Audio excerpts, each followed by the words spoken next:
very solid defensive game plan. I mean, every coach that comes into these games, I mean, spends hours of film. I've watched more Belmont games now than I've watched the Beverly, and these guys executed the game plan. We've played tough man-to-man defense the entire season. That's been our calling card.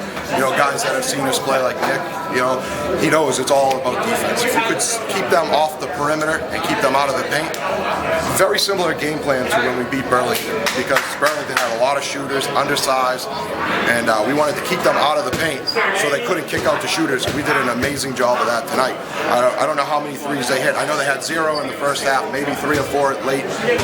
So that was the game plan defensively, and it just worked to a T. They were very aggressive off the glass. Is that something, you felt that coming into the game you were more aggressive than they were as a team? I think so, and that was part of the game plan. Is we had to use our physicality with Duncan and Jack and Austin. We went with a big lineup tonight. I'll tell you right now, I don't care what anybody says, Jack Crowley is the best rebounder in the state. In the state, he's 6'2 and a half, and he averages 14, 15 rebounds a game. I know there's other guys out there that put up he is the best rebounder in the state, bar none. Why? Because he's relentless. He has the heart to go get it done. For somebody to have 15 rebounds a game in the NEC and throughout this tournament, he had 20 last game. I can't even imagine how many he had tonight. He's the best rebounder in the state. I wouldn't take anybody over him in that category. You rebound the ball after you have a good defensive possession. That's the big key to the game. And we wanted to get out and push the ball in transition. I know they like to push the ball as well, but it's a lot harder to push the ball in transition, against our solid defense. When we're back, we're set, we're relentless, we're ready to go. We limited them to one shot the majority of the game. Got a little out of hand late, but that's because they were really jacking from the outside, a lot of long rebounds.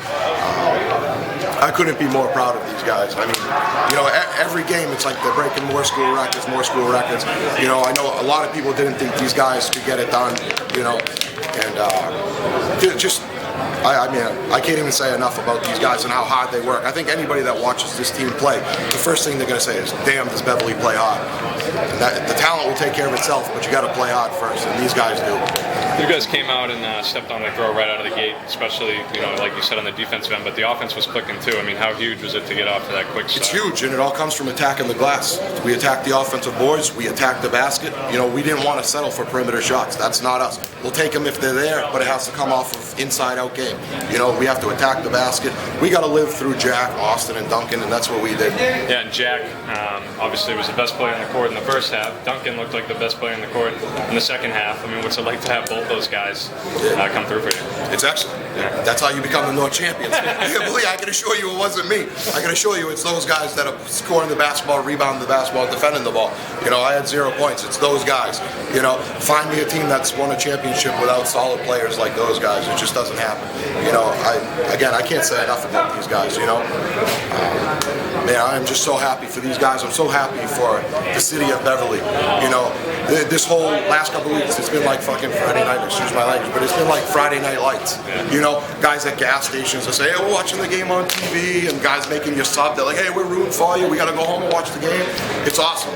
These guys had a whole community, a whole city, backing them. That's what it's all about, and that's what makes it so fun and special for these guys. Matt, what about their backcourt pressure? Different looks during the game, but they're pretty intense. They do a really good job. They switch up their defenses consistently, but we were just ready for it tonight. I don't think we did a bad job, handling the ball. I think we only had 5 turnovers in the first half, maybe a few in the second half, and they're a very good team. So no matter how well prepared you are, you're going to turn it over a couple times. But it's just, if they turn it over, can we immediately flip the script and get right back on the defensive end and rebound the ball? And that's what we did tonight. Talk about that combination against Duncan and Jack. I'm sorry? Talk about the combination against Duncan and Jack. Find me a better one. Yeah. Find me a better one. I know there's a lot of good players out there. I'll take those 2 guys over anybody. I've had them the last 3 years, and that's every year. They got us here, those 2 guys. We have a lot of nice complementary pieces, but it's those 2 guys that do damage.